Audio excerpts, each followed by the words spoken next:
Hello all sentient beings and welcome to the Transmissions Podcast, where we talk all Hasbro, Takara, and third-party Transformers!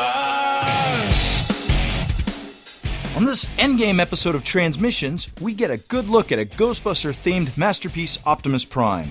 Toyworld shows off a World War I Starscream, and new Siege figures are revealed. Today is Wednesday, May 1st, 2019, and this is episode 327 of Transmissions.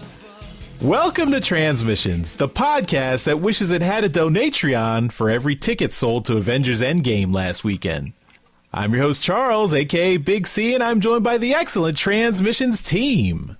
Wait a minute, there's something's wrong with my screen. I think this is a typo. Do we have a Yashi with us tonight? Yeah. Oh, fuck, that hurts when you haven't done it in 4 weeks. Ouch. Six. It's been 6. All right.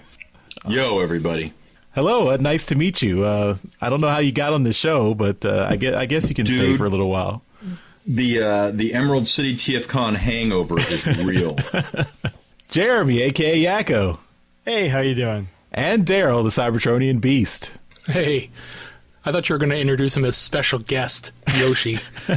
Let's talk Transformers. All right, and we're back. We are fully formed once again. All four of us are here. It's good to have everyone back on the show. You might say that the gauntlet of our podcast is complete. You might say that if you were a giant nerd, which we all are. All 4 Infinity podcasters are collected. Exactly.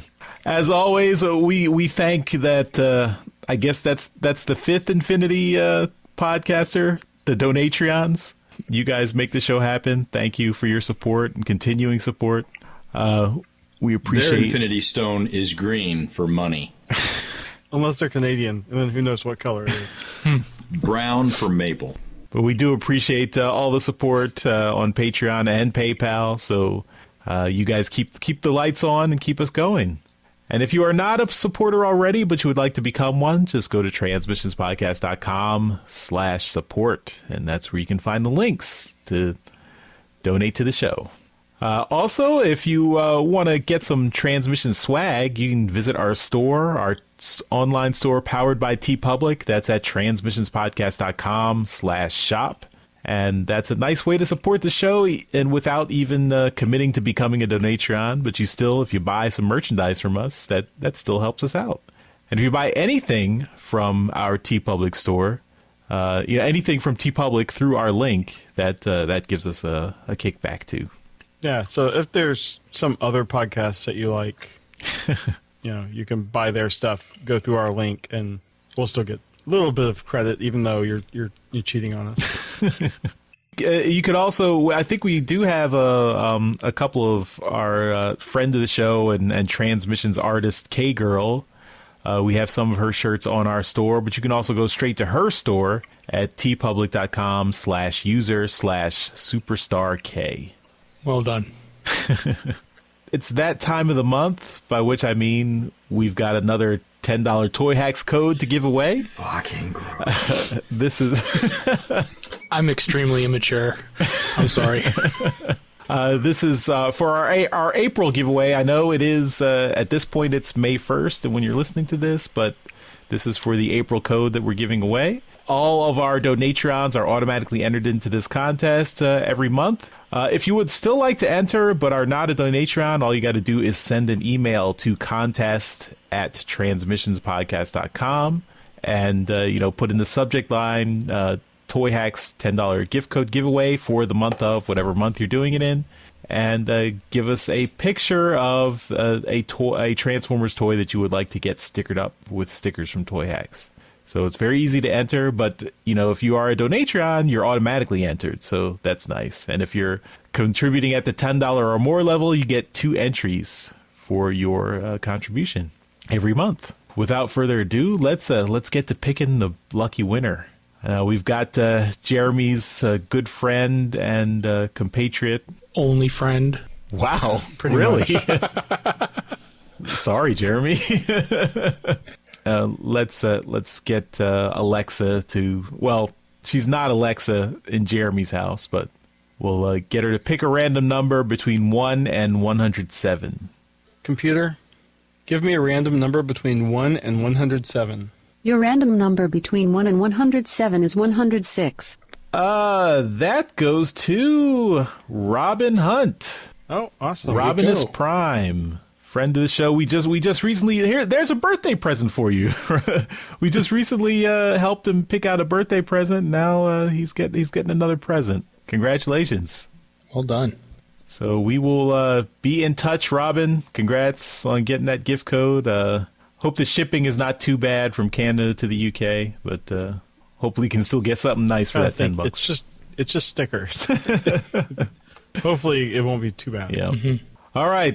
Before we move on and get into toys, Jeremy, you have an announcement. Yeah, I am on the Mike Siebert Radio Podcast, episode number 210. Mike he's been on with the Autopod Decepticast guys a few times, and Daryl, Yoshi, and I met him at TFCon Chicago last year. And he's a pretty cool guy, and he asked me to come on and talk about Star Wars Celebration. It's like a 2.5-hour podcast. So, if you still have brain cells after sitting through 3 hours worth of Endgame, tune in, listen to us talk about Star Wars for 2.5 hours. Only if you want to kill all your brain cells. Nah, it's fun. If you want to get a good idea of what, a big convention like Celebration is like, I go into pretty good detail and talk about the panels, and we go in depth on a few of the things, but it was a lot of fun. Didn't even realize how much time had passed when we were recording it. Very cool. So check that out. We will have a link in the show notes, so you can find it very easily. All right. Well, let's get into the show and start off talking about some toy news. All right. In toy news this week, I want to talk about a movie figure. This is a third-party figure coming out of Toyworld. This is their TW-FS06, their Last Night World War I Starscream cover, Starscream figure. When you get your first look at it, you see the thumbnail. It's a movie-styled Starscream-looking figure, and you're like, okay, well, what's the big deal about it? It's what makes it World War I. Well, it transforms into a World War I three-winged biplane. A triplane. Is it a triplane? Yeah, that makes sense.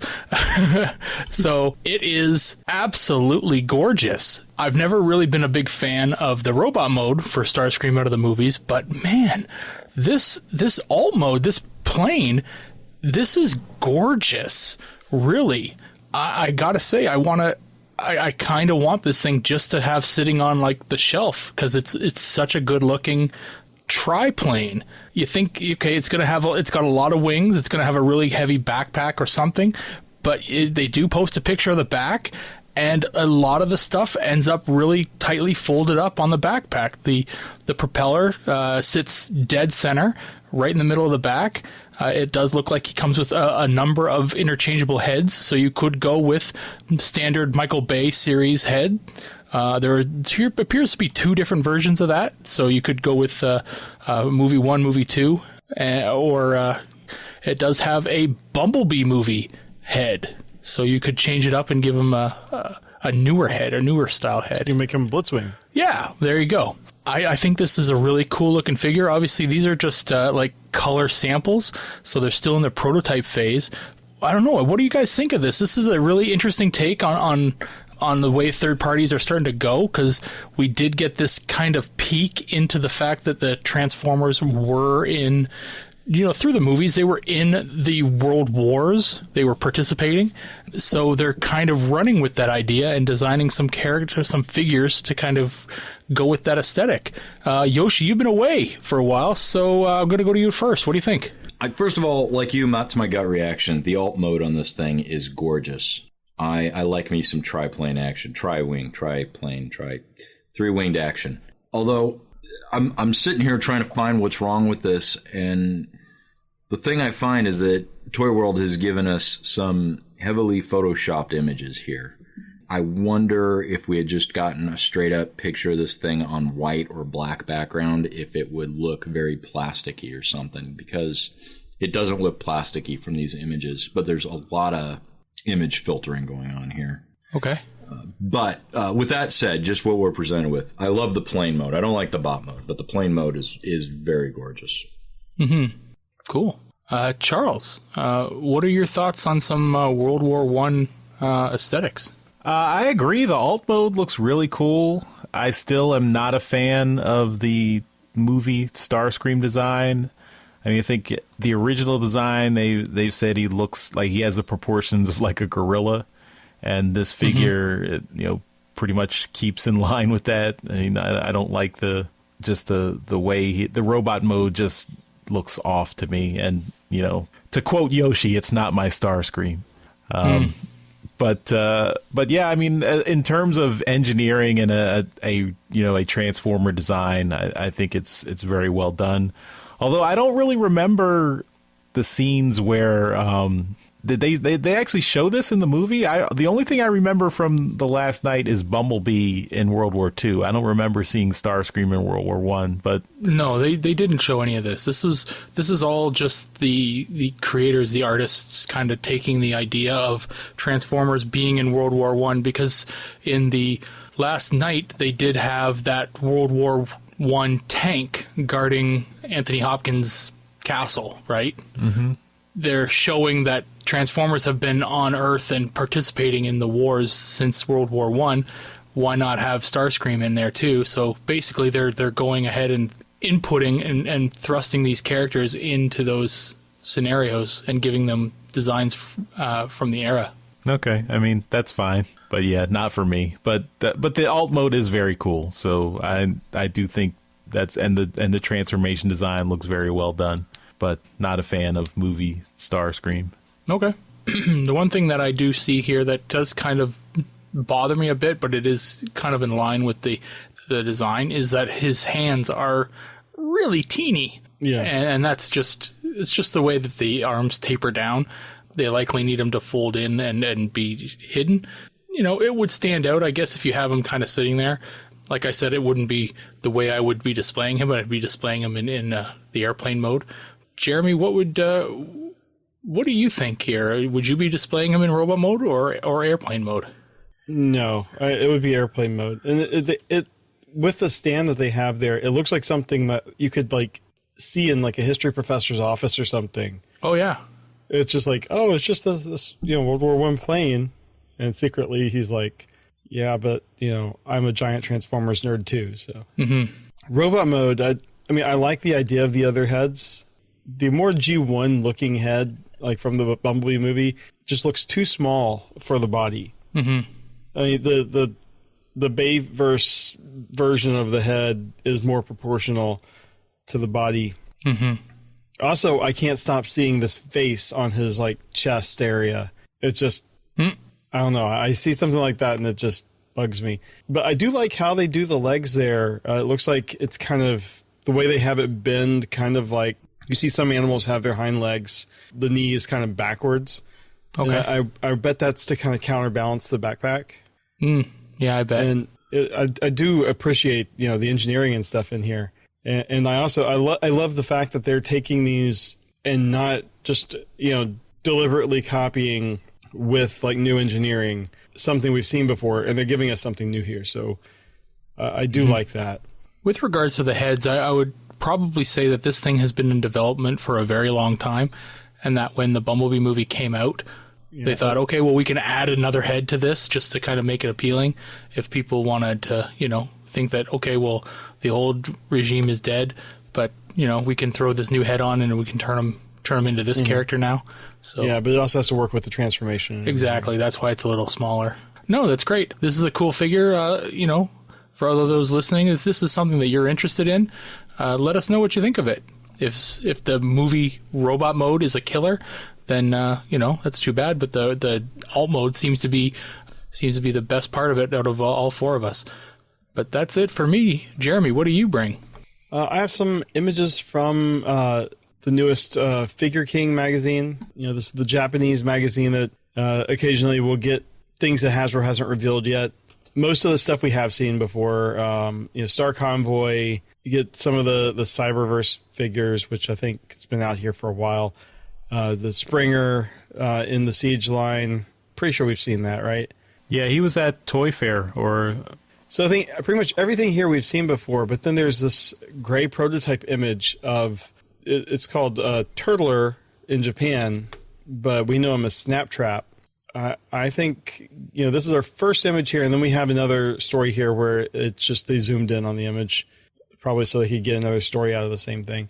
But this is in the Generation Selects line, and I'm guessing he transforms into kind of a snapping turtle robot.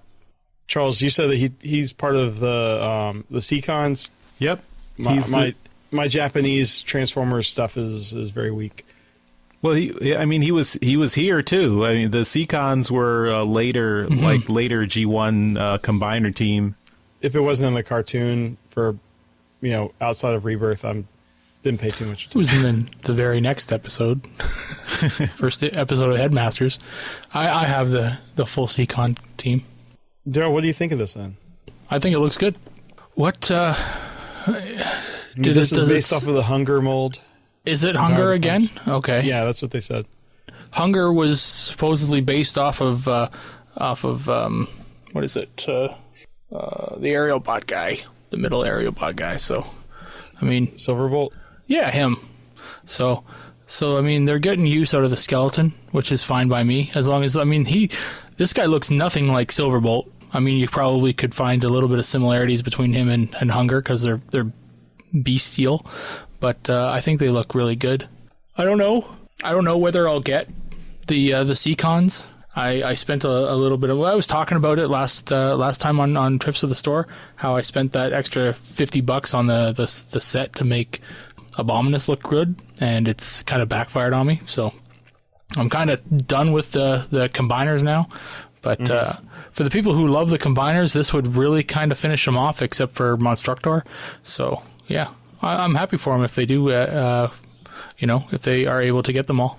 I was just going to mention that Snaptrap is you guys already talked about it, but he's the Seacon leader. He's the torso. So of course, he's a torso combiner Wars mold now. So I imagine the other Seacons will, I guess, be remolds of all the other Terrorcons in some shape or form. Yeah, so, I mean, for me, the Seacons, I never had the Seacons as a kid either, but I just remember them because they did feature in Transformers number 47, which was the first Transformers comic I got when I started collecting the series seriously. Like, that was the issue that I first picked up where I was going to the comic book shop regularly and building the collection. So 47 is kind of my 0 point issue. Yeah, my 113, I guess. and the Seacons are heavily featured in that issue. So that always makes me remember them, even though I never really had an interest in their toys. But oh well. So probably won't be picking this one up either. Yoshi, how about you? Do you have any love for the Seacons? I kind of have to echo Charles. 47 was an issue, and this guy looks enough divorced from those designs that I'm probably not gonna pick that up. I mean, this is just gray prototype pictures in a scan that's not really very high res. So we'll see how this progresses. I'm sure probably swimmingly. Yeah, I mean, I'm wondering the colors and stuff because from my recollection, the Seacons are. Yeah, you're getting into the 90s there, so you're getting more of the 90s colors with the turquoise and stuff. I have one more thing in my toy news this week, and it's not really toy news, but we got a press release from Hasbro about a new More Than Meets the Eye video campaign that they're going to do to celebrate the 35th anniversary of Transformers.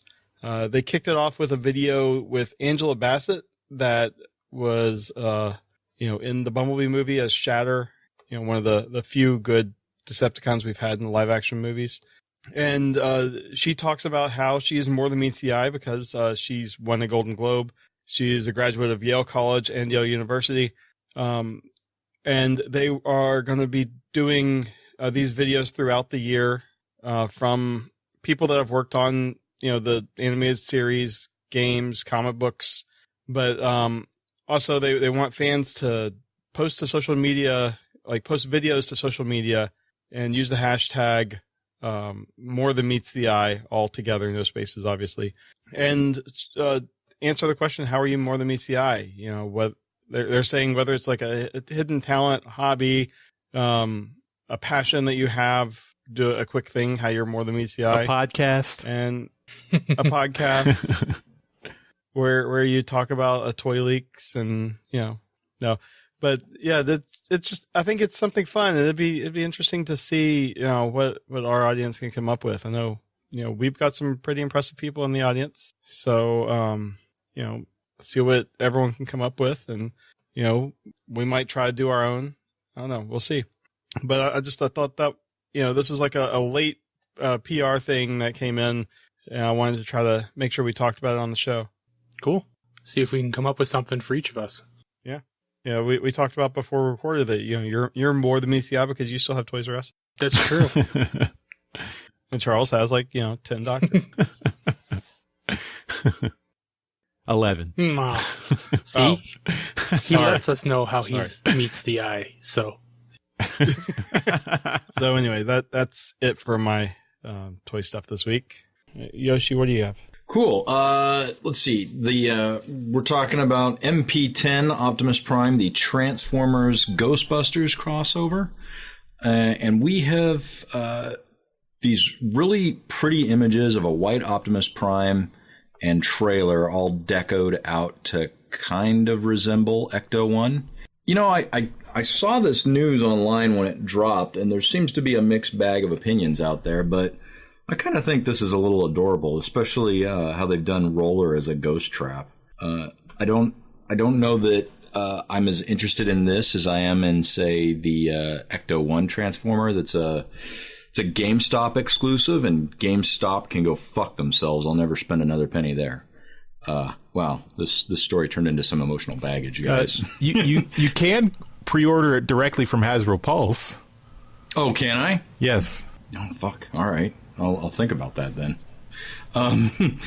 But yeah, there's a lot of little details here homaging Ghostbusters, and I don't know that I'm going to go, like I said, go after this as much as I would like the Ecto one, but I think it's going for $150. Daryl, does this pull at your nostalgia heartstrings enough to try and seek it out? It does pull. I mean, it looks good. I don't mind the color scheme all that much. It's definitely white. It's very pretty. I like the splatter of slime on the trailer. I think that's really fun. The trap as Roller, I think, is really cool. It's a cool little thing to do. It has no grounding in any media whatsoever. So, I mean, the Ghostbusters never had a transport truck.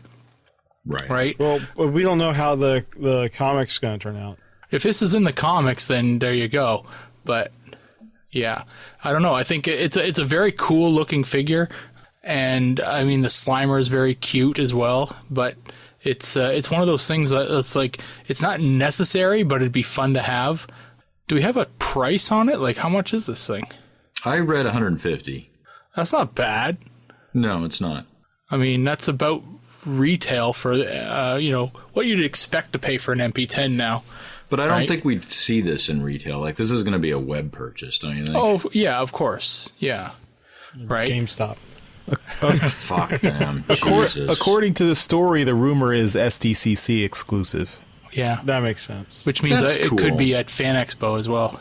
Oh, yeah. Hasbro's notorious for being like, it's a San Diego exclusive, and then the next day you can get it here, here, and here. It's a convention exclusive, meaning people will say SDCC, which means it's the first convention it will be at, but it's just a convention exclusive. So, I mean, it's cool. It's neat. It's not something I'm going to be after, but it's cool.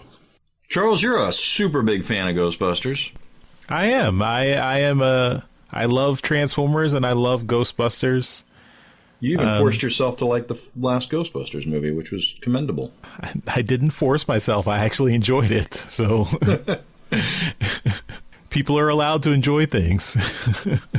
Yeah, people lie too. Anyways. I'm not lying. Anyway, this is cool. Although I guess for me, the Optimus Prime in Ghostbusters colors, it's a novelty, but it's not something I'd be willing to spend $150 on. The only thing that I really want is the roller ghost trap. Yeah, that's the thing that looks really cool to me. With the Slimer that can ride it. Yeah. If I read it correctly, the ghost trap part on roller pops off, and you can put the original drone part on. Oh, interesting. That's cool. But the trap doesn't open, though, right? I read that as well. Yeah, that's too bad. Yeah, that's fine though. It still looks cool. Mm-hmm. I do like the Ecto 35 license plate in Prime's chest. That's a weird replacement for the Matrix, but okay. Yeah, and why is it visible through the windshield? Like, put it underneath that then, you know? Yeah. Like, I don't know. That's just a picky thing from me. If I remember correctly, doesn't that plate pop down and the Matrix is behind that? Yeah. There's two plates in MB10. Yeah. Right? So that's the one that you can see underneath the chest, or underneath the windows is like the first one, kind of like the cover chest. But then you lift that up and there's an additional one underneath it that you have to lift up, and then the Matrix is there. So the Matrix can still be there. It could still be there, yeah. Actually, I wouldn't doubt it that it is, because it requires no packaging. You just put it in there. Right. Mm-hmm. Yeah, so this is neat, but I just want the roller, and I guess I probably can't buy that separately. All right, Jeremy, do you want a $150 roller? Not really. I mean, I like this, but I have an MP10. Do you want to buy this for $150 and sell the roller to Charles for $100? I could get behind that. That's not going to happen. I can guarantee you're going to see some rollers on eBay. Oh, yeah. One thing I really like about this is the color of his helmet. I really like that shade of kind of a grayish blue. It would be neat to see them use that in just like a regular, Optimus colors, maybe more muted. It's just, I don't know, it's a really pleasant color in my mind. It's like 86 movie Dead Prime head. Yeah, kind of. So maybe if they just did a grayscale Prime. Another thing I noticed about this that I haven't really seen anyone talking about is the box itself seems to be a Proton Pack, and it looks like there's straps that are tied to the box. So I'm wondering if you could just wear it and then someone just pickpocket this toy right out of it as you're walking through the convention. So I mean, if you look at the back of it, it looks like a Proton Pack. Yeah.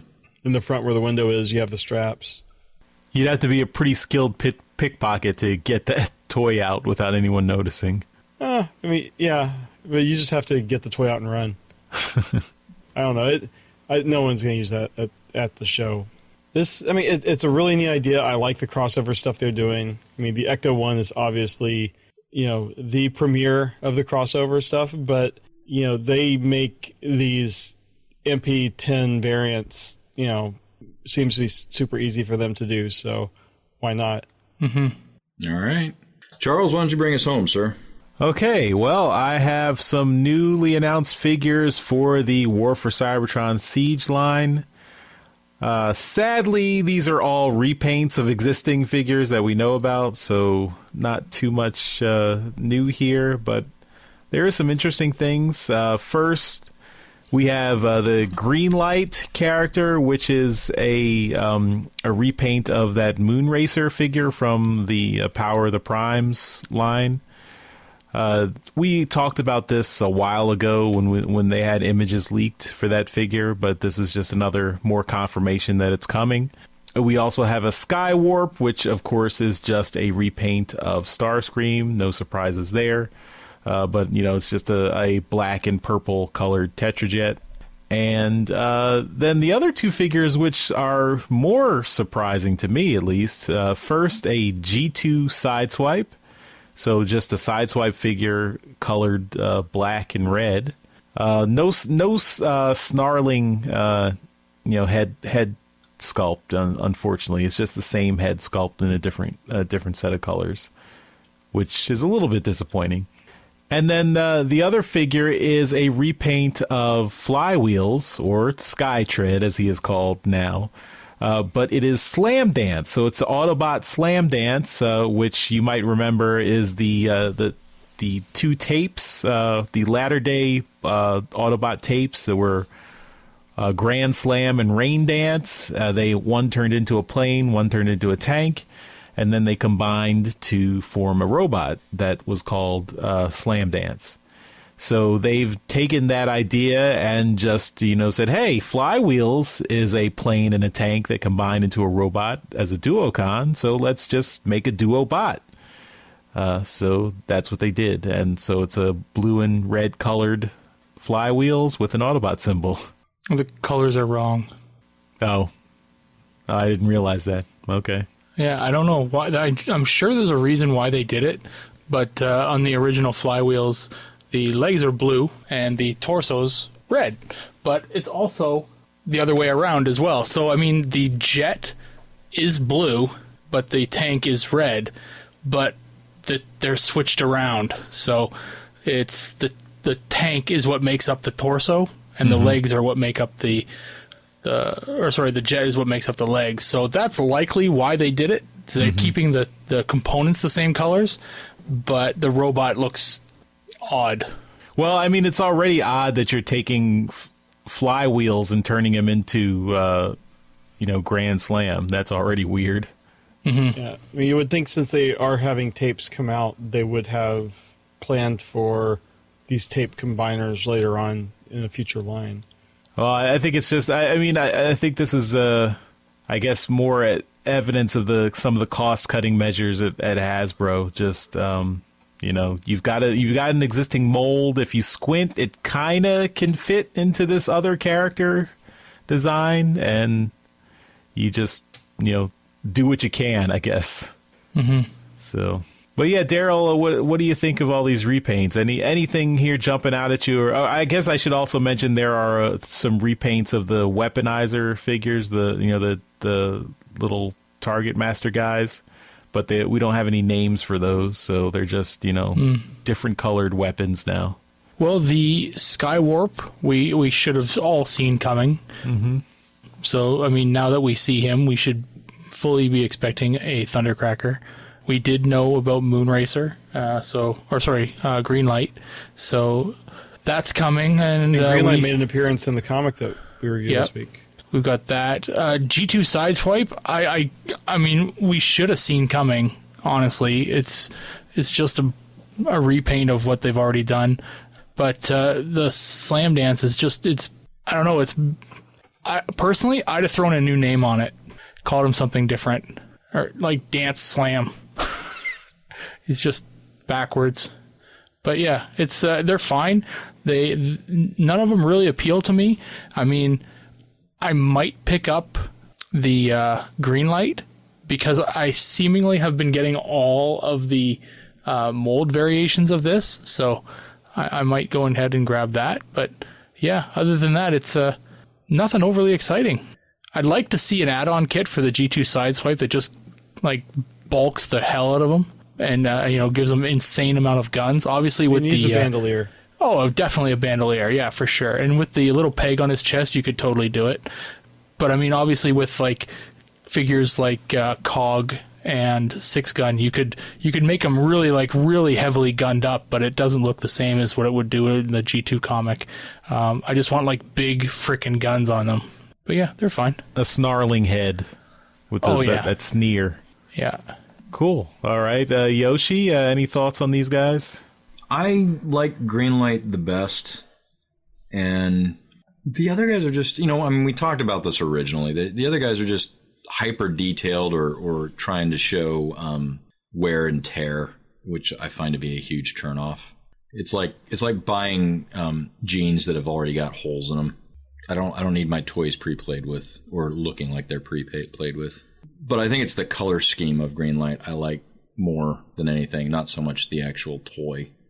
Yeah, that's it. Fair enough. Yeah, I am not a fan of the battle damage and mud. I mean, especially it looks really bad on Skywarp in these pictures here. But yeah, Jeremy, What are your thoughts on these guys? Well, I think the colors on Skywarp outside of the splash damage stuff looks great. The grays and the purples and the blacks and stuff. It just, the colors really work. I just wish we would get a version that was clean. I echo everything Daryl said on the sideswipe. You know, we need a new head. We need add-on kits to add all of the G2 weapons. On Greenlight, I think, Yoshi, what might be attracting you to her is the design really makes, like in robot mode, it really makes me look like she stepped off of the animation page. Very rounded, and the colors and everything just makes me think of the 80s animation. Bot mode definitely invokes that. I don't know that alt mode does, but bot mode definitely invokes that. Minus the Sword of Fire. Right. Yeah, alt mode, the car, I've never liked that car mode in any of the other reuses of the mold, but it's a way to get this new character, and I think the bot mode, you know, like we've seen with the other ones, it's fine, but, you know, the colors are really nice, like you said. Yeah. And she does make a brief appearance in issue 4 of the new series. So spoilers. Well, this episode. No, you fucked up the story now, Jeremy. Damn it. This episode comes out after the embargo, and it's just one panel. People have done worse. One last thing I'd like to comment on these, though, is the alt mode for Sideswipe just looks so nice. Just where we kind of said that the original one was more of, you know, an Earth mode car. This one, I don't know, the black and the red and the translucent, you know, windshield they put on there, it really does look more futuristic. I'd like to see someone mod it into kind of a futuristic kit. Just has that look to me. So that's all my thoughts, I think. All right. Yeah. I mean, I agree with you, Jeremy. A kit based on this mold would look pretty cool. All right. Well, that's my toy. So that finishes up the toy topics, and we'll move on to trips to the store. This is where we show off all the awesome Transformer stuff we got this week.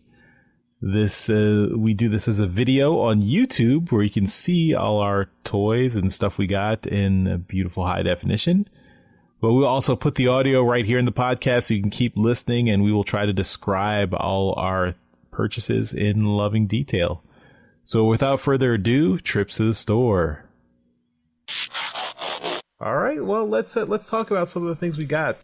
I'm going to go first because I don't really have a lot of stuff. I did want to show Yoshi all the things I got here. Damn! I know Yoshi doesn't watch the show when he's not on, so I just wanted to see. I have been displaying all the postcards you've been sending me. As a matter of fact, I've only been watching Trips to the Store because I wanted to make sure you were getting all of them. And we got a new one this week. This is this is not a Transformer. This is Mask. This is Matt Tracker from Mask. The art is by Josh Burcham, which is always very cool. Thanks, Josh, for that awesome art. But the postcard is, I believe, from our good friend Casey Collar, well-known Transformers artist Casey Collar. As always, I believe Yoshi held a gun to his head and made him write this on the postcard. I tried to donate to the show, but I couldn't find the donator button from Casey. I didn't have to convince anybody to do this. You have to understand. All I did was provide postcards. Did you provide the stamp? What I'm disappointed in, Yoshi, is you could have... So first of all, there will never be a donator button because that's not a verb. You donate to the show. You don't do the website. There could be a donator button, but you don't do that. You could have just asked these people to donate and actually gotten this money for the show. How about that? Here's the thing, Charles. It's that moment right there why I went through all that fucking effort. I'm sorry. I don't believe you. That's all. Okay. That's all I got this week. Yoshi, did you provide the stamps too? Yeah, no, I wasn't going to leave that to them. They use their own precious ink to do their little doodles or write the things. Like, In fact, Alex contributed the least amount. I had to write it out, and he signed it.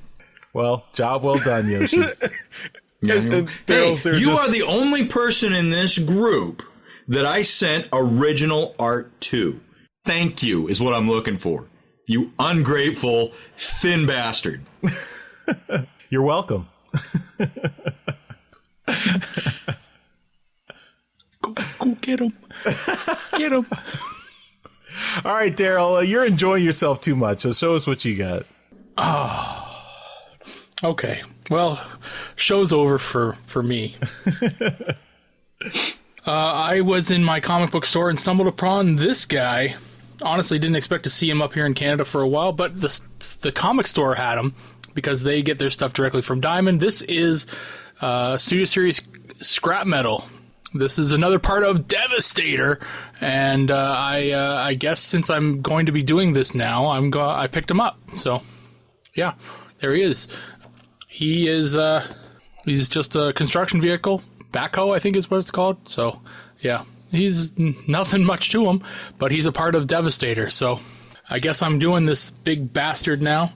What do you know? I think the next two aren't coming out for like a year or something like that, so I've got a while to wait. So the first phase of these are over, and I can sit back and relax until the next ones start coming out. But that's it. That's all I got. Were you forced to collect the movie Devastator? No, but it's I don't know. It's something that I've kind of wanted to have a movie Devastator, and I never got around to having one. And then the official big one that really originally came out was really kind of shitty in its component parts. Then there was a little one that I was like, okay, I'll get the little one, but it was kind of crappy too. It was way better than the big one. And then this one is a legit combiner with an alt mode and a bot mode, and then a combined mode too. So it's probably the best of all the versions. So that's why I figured I'd get the best of the best. It's the Goldilocks of movie Devastators. Yeah, nothing but the best for me. All right, well, good luck. We look forward to. I guess are there 6? I get total, so I guess 4 more. Mm-hmm. Have fun. All right, Jeremy, what do you got? I have something. I've been eyeing this at my comic store for a few months now, and I wasn't able to justify to myself the $35 price tag. So you stole it? No. But so I noticed on my receipt, I didn't realize they were doing this thing where you like build up points, and then like I had enough to get $25 off something. So that makes it worth it. And then with Free Comic Book Day coming up, I figure this is something that maybe someone that's not a regular in the store would see and pick up. So I wanted to grab it. And it is the package art portfolio. Yeah. So it's really nice. It's got they're all in a pocket here. I've pulled them out to make it easy for the show. But it is just big prints of the G1 package art. You have Optimus, Megatron. There's 10 of these. Mini-bots, Huffer, Windcharger, and Bumblebee. You got the Seekers. Very nice. Cool. I'm just going to run through them all because there's only 10. If they don't slide everywhere. Jazz. And I am planning on getting some of these framed. It definitely looks a lot better than the Hobby Lobby thing I have in the back. You got the Wave Brothers, Shockwave and Soundwave. Grimlock. I don't know what made them choose like some of these, like Blitzwing. Maybe it's just the art they had on hand. Because he was in the movie. The colors match. Well, no, I guess. But and then these are the last two are the best. The half of the 84 box art with like the Autobot side, and then you have the 90s Action Masters art. So 2 of the classic battle scenes. Is that the last year they had artwork for it? I'm not sure. That'd be a nice bookend. You had the first year and the last year. Yeah, possibly. It's a very nice set, and a very large hardback, nice, solid, protective book. I'm happy that I finally got this. and not bad for like $15. Mm-hmm. So that's what I got. Cool. All right, Yoshi, you've been away for a while, so I expect you to have Dude, I have so little to show for it. So little to show for it. In fact, all the Transformers stuff I have to show is from Emerald City, and it's 3 sketch covers. Okay. First up is an Ant-Man sketch cover from Randy Emberlin, who has uncredited work on G2. And we have Ant-Man busting through the eyepiece of Megatron there. Oh, that's cool. That's really cool. Yeah. Classic Transformers 13 homage. Yep, it is. Very nice. Next is from Brian Shear. There is a G.I. Joe Transformers G2 cover where Megatron is holding Cobra Commander. Cobra Commander, thank you. So I wanted the opposite of that. I wanted Optimus Prime holding Hawk. Oh, nice. And I was not expecting this to be colored. I sent Brian this sketch cover to work on from his home so he could bring it prepared. And the night before the convention, he posted a YouTube video that the hotel he was staying at took his food money, $500, in case there was an incidental issue in his room, which is something I've noticed hotels doing very recently. I find it very weird. So he's like, unless I get a commission on my first day, I'm not eating. Did he didn't, I guess he didn't pay with a credit card? Like, why are they... He did. But why are they putting a charge? Like, it's supposed to be like a hold. You're not supposed to actually charge until you check out. Well, they held, as I guess he was just going on credit cards, so they put a hold on that. He couldn't spend it, but that was his budget for food. That sucks. Yeah, so he put out a video saying, "Yeah, I hope I get a commission on day one, otherwise I'm not eating." So, son of a bitch, I asked him to do Mirage for me. It's just a blank. The secret to that is I gave him some invisible ink to draw Mirage, and you need a black light to see it. It doesn't work on camera. I've tried. But Mirage is there if you've got a black light, which is kind of fucking cool. That's really cool. Can you take a photo of it and like post it on Instagram or something? You know what? I can try. Yeah. I'll give Jeremy a link to put it with the video. Give it to Daryl. Give it to Daryl to put it with the video. He said his eyes were killing him because he had to hold the black light while he was drawing. I'm like, I'm sorry, I didn't mean to do that to you. I just had this idea at the spur of the moment, and I thought you could benefit from it. And he said, thanks. You should have just bought him lunch. Aside from, yeah, I probably should have. No, he's got to earn it, goddammit. But aside from that and some signatures, that was all I got Transformers-wise. All right. We know you got a bunch of signatures at TFCon LA. Do you have where's your comic with all the signatures? So I went there with the comic that you guys know very well because I don't talk about anything else ever when we go to a convention.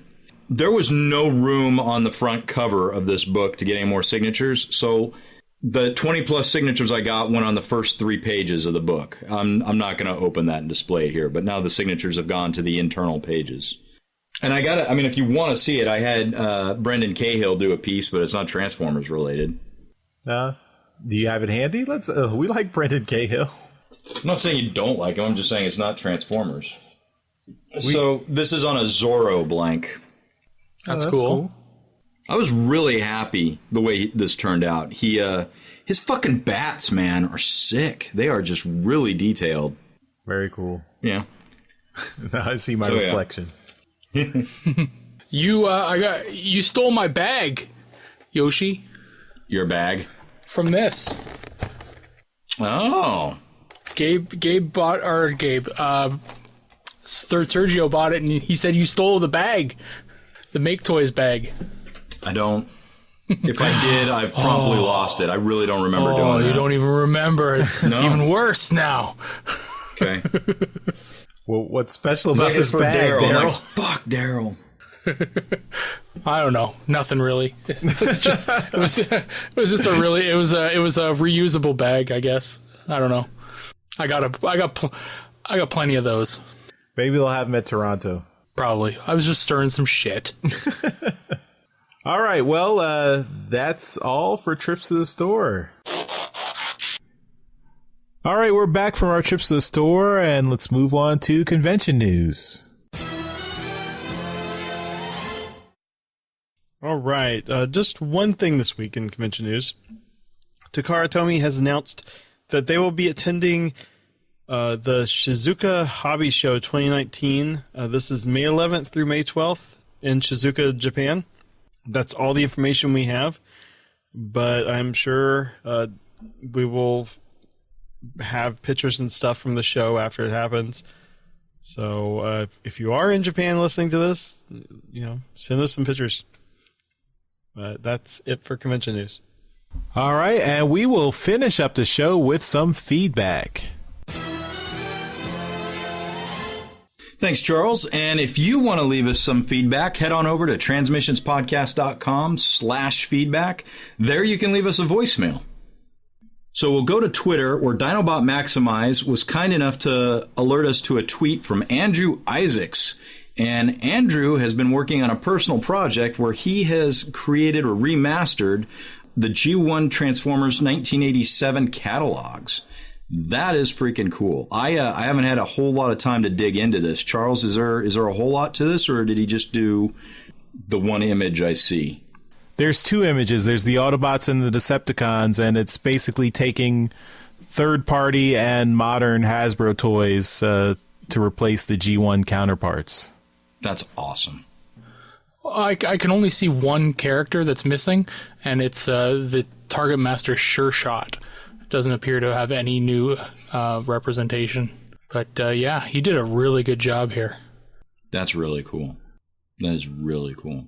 I want to thank Andrew for busting his butt to create this, and for Dinobot for alerting us to this. It's really awesome. Thanks, guys. Mm-hmm. Next, we're going to head on over to Discord, where we got some feedback, some clarification from True Dead Man and DJ Ronan about Mass Toys crowdfunding debacle. Yes.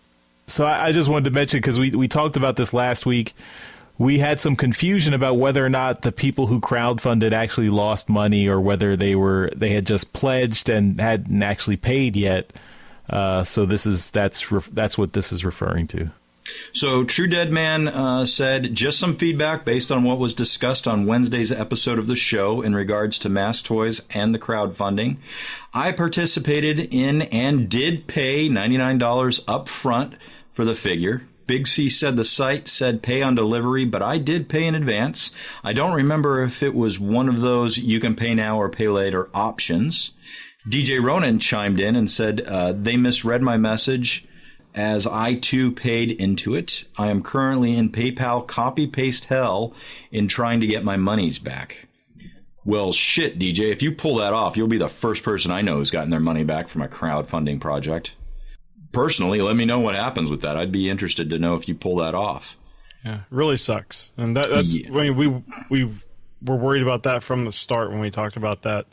Because they weren't going through like Kickstarter or Indiegogo. They're just doing it themselves. Right.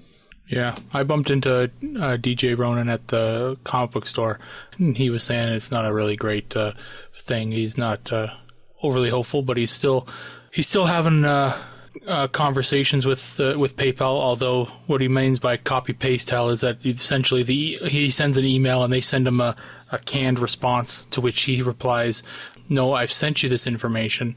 Please, help me get my money back." They're like, "Well, we're sorry to hear that you've, experienced this, unfortunate incident.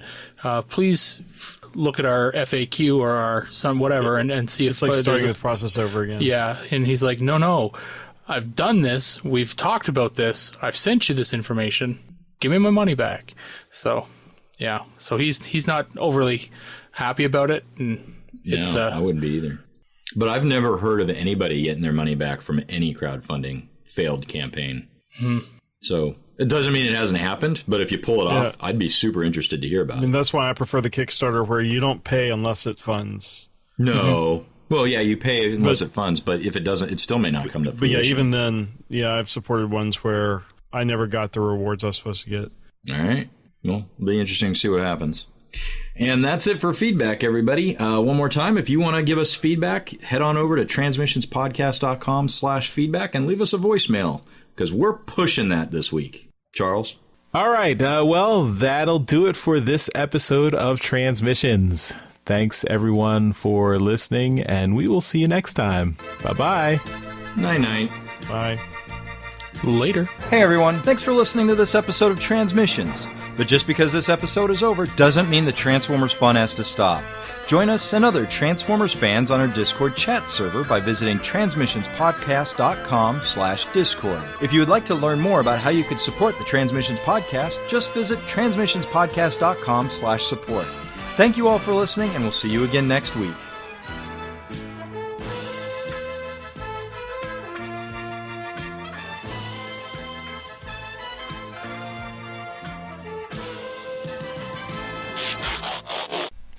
Are you recording on the right mic in Audacity? Yes, I am. And when I speak up like that, it shows up bigger on the, on the waveforms. Then maybe keep doing that.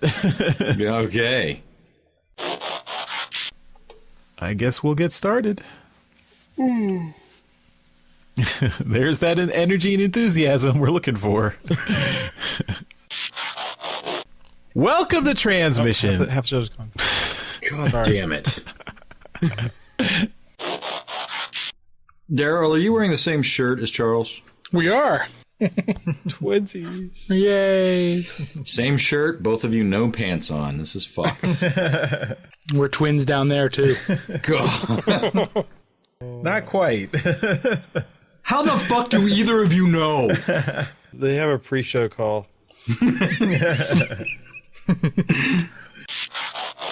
Jeremy, we ask ourselves every week why you always have audio problems. It's been perfectly fine for every week you're not here.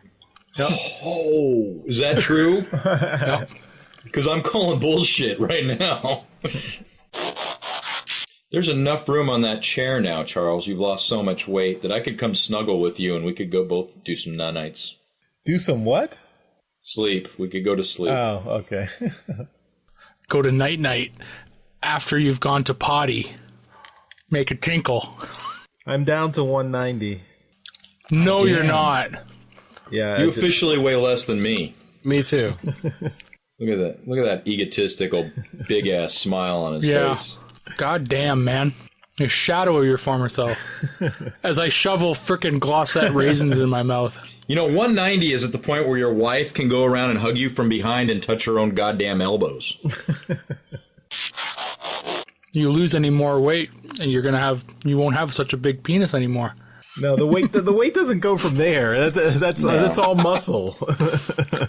You're gonna lose your girth. All right, we're live. I don't think you know how that works. We've been live. All right, I'm gonna hang everyone up. Back to Discord. Don't you do it. Don't you do... You did it. I did do it. Don't know what you said. I hope it was a funny joke. It was good. You should have been there.